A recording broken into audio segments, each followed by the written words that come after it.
What's going on, Cardano friends? It is your friend Jack here. In today's video, we're going to be going over the latest news in the Cardano ecosystem, and there is a lot of great things happening, so let's get right into it. First things first, if you want to earn passive ADA on your ADA, please consider staking with the Jack stake pool. Now, the first piece of news is pretty big and pretty important in terms of scaling of Cardano. This is upgrading MinSwap's contracts to Plutus V2, and this also has enabled Harvest V2 for multiple token harvest, one of the most requested features yet on MinSwap. A Cardano DEX, the leading Cardano DEX, has been to harvest tokens from multiple farms at once instead of one by one, making it a lot more efficient. Now you can choose to migrate in a few clicks to the Harvest V2 contract and enable this feature. Already you can see that Plutus V2, which came with Facil's upgrade a few months back, has been making Cardano better and enabling more capabilities. It supports the new harvest rewards, this feature, and in multiple farming pools up to 5.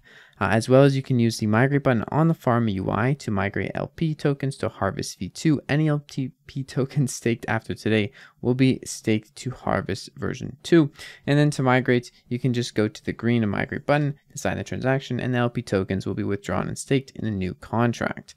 Both yield Harvest V1 and V2 will be maintained throughout this period, so you don't have to worry if you're just in V1 right now. And participants can choose to migrate their funds to V2 or stay on the version 1 contract. But this marks the first time that the MinSwap DEX leverages the improvements from Plutus V2.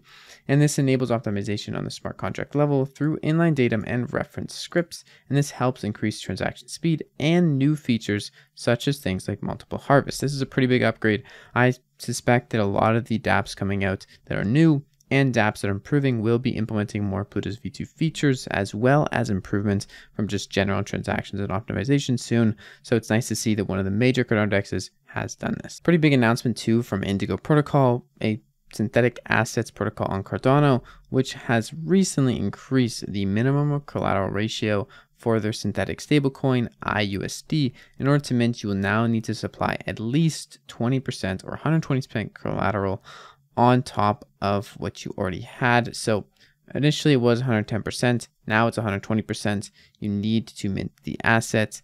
Users that have minted previously IUSD should evaluate their positions and consider if their current collateral ratio is still appropriate. According to this, now you're going to need to essentially to have 120% of the asset, so $1.20 per $1 minted for USD valuation. So keep that in mind. This is something that you're going to have to probably prepare for if you're someone who uses Indigo Protocol and who is arbitraging and do things like that and adjust. But overall, this is important. It's an announcement that I thought people should know about, and I'm going to leave it here now. If you didn't already hear, Indigo Protocol also has synthetic Ethereum, which has been doing pretty good. There is a lot of different assets coming to Indigo Protocol that are introduced by the DAO, which you could even take part of if you want.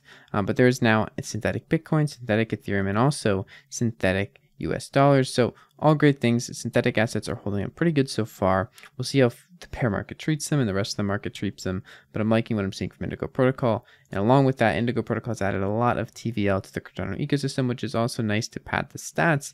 And now Cardano surpassed 90 million in TVL. Interestingly enough, Cardano is not perfect. Who would have thought?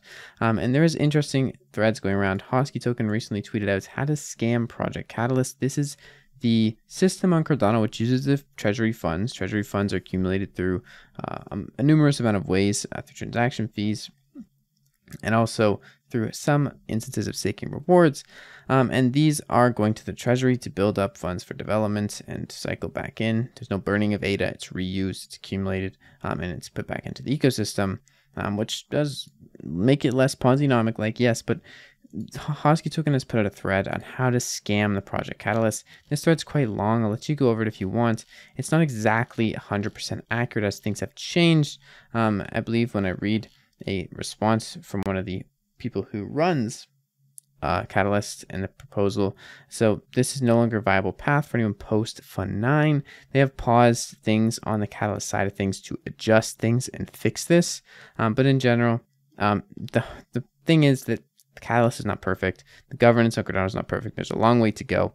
And I would encourage you to read this thread if you want to know more about what was initially wrong with it and how people were making out with a bunch of money in order to basically take it from the Cardano treasury. So not perfect. A lot of things have been funded that were good from the Cardano treasury, but also a lot of things have been funded that didn't do anything. So just keep that in mind.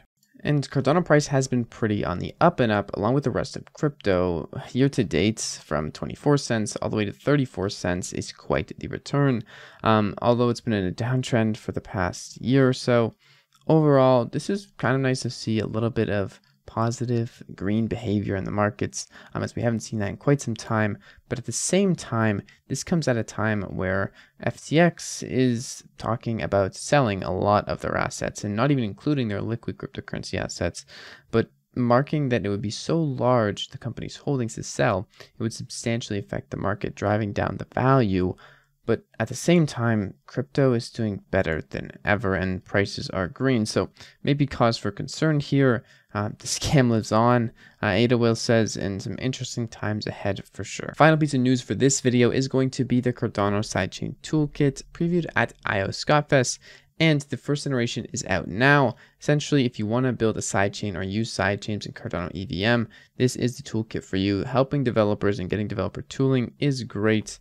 We want to see more developer tooling, so seeing this come out is pretty important. I'm going to leave this link down in the description for anyone who wants to check it out. Maybe you're interested in building or getting involved, developing on the sidechain of Cardano. And this is really important. Sidechains on Cardano are going to come in a lot of different ways for scaling in different use cases. So obviously we're going to need people who understand them and have toolkits or technical specifications rather for building on Cardano sidechains. This is great. You can use this toolkit. This is an example for constructing an example EVM on sidechain test as a proof of concept. There is already obviously EVM capable sidechains out there like Mokamada, but this is a toolkit for people who want to build, and I thought I'd share in today's video as well. Anyways, that's it for today's video. It hasn't been too much. There is more news out there. I do have another video coming out later today. Hope you guys enjoyed. I know I have been away for a while, but I am back now. I'll see you guys in tomorrow's video. It's been your friend Jack. Peace out.